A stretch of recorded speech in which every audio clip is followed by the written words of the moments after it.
On siis selline lõigutrenn, räägi paari sõnaga, mis toimuma hakkab? No lühidalt tegu on siis maksimum hapniku tarbimise treeninguga, mis on selle eesmärgiga, et siis natuke sellist ütleme siis 3000 meetri võistluskiirust natuke parandada ja lõpuks see on oluline ka maratonis.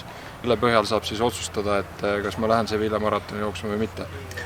Tava võib-olla inimesele tundub kummaline, et lõigutrenni puhul nagu otsustad maratoni jooksmise, et seleta natuke seda lahti. Üldiselt eks maratoni on üldse raske hinnata, milleks sa võimeline oled, aga tuleb panna nagu lauale viimased 6 nädalat ja kõik erinevad treeningud ja nende põhjal on võimalik prognoosida nii mõndagi, aga kuna VO2-st mul head pilti praegu ei ole, et siis see kindlasti on üks mõjuv näitaja, mis kalutab mind siis ühes või teises suunas.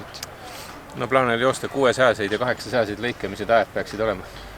Ega siin me oleme 2100 meetri kõrgusel merepinnas, seega kindlasti aeglasem kui merepinnal, aga ma pakun, et see 600 saab olema siin 1.40 lähedale ja 800, ma arvan, et mingisugune 2.15. Saame näha, treening on kohe algamas.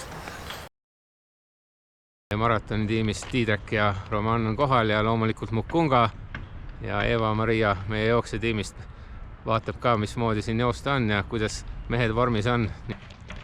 Eva-Maria, kuidas tempo on? Super. Vaat see poiss ära ei väsita soojendusega. Tiidrek, enne mainisid, närv on sees. Hakkab välja minema juba või? Ei, läheb hullemaks. Romka kukkus juba ära.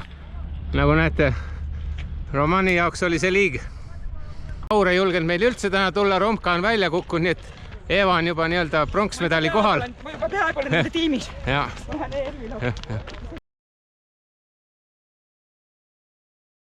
Tundus, et minek on tõesti hea, kuidas ise kommenteerid? Algus ei saanud nagu vedama ja lõpus ei saanud pidama. Pidin erakorralise ajakorra maha võtma ja siin füsioterapeudiga nõu pidama, et kas panen lõike juurde või teen nii, nagu originaalis kirjas oli. Tegin nii, nagu originaalis kirjas oli, et siin mäestikus ikka 600 1.32 ja 800 2.09 varuga. See on nagu päris hea arvestades, et maratoni treeningud on all. Esimesed lõigud olid natuke võib-olla sekund 2 nagu aeglasemad kui planeeritud, aga lõpp oli väga võimas. Ja esimesed 3 olid, ma ütleks, et enam-vähem nii nagu planeerisime tegelikult. Ükski lõik ei olnud aeglasem.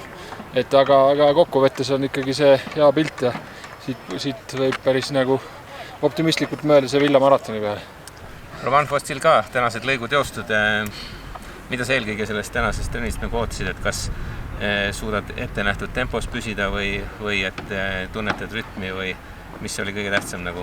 Ma ise mõtlesin seda, et kuna poolmaratonis peaks kuskil sinna 2.55 kanti hoidma sellest kilomeetri tempot, et siis täna võiks treening olla selle poolmaratoni rütmis.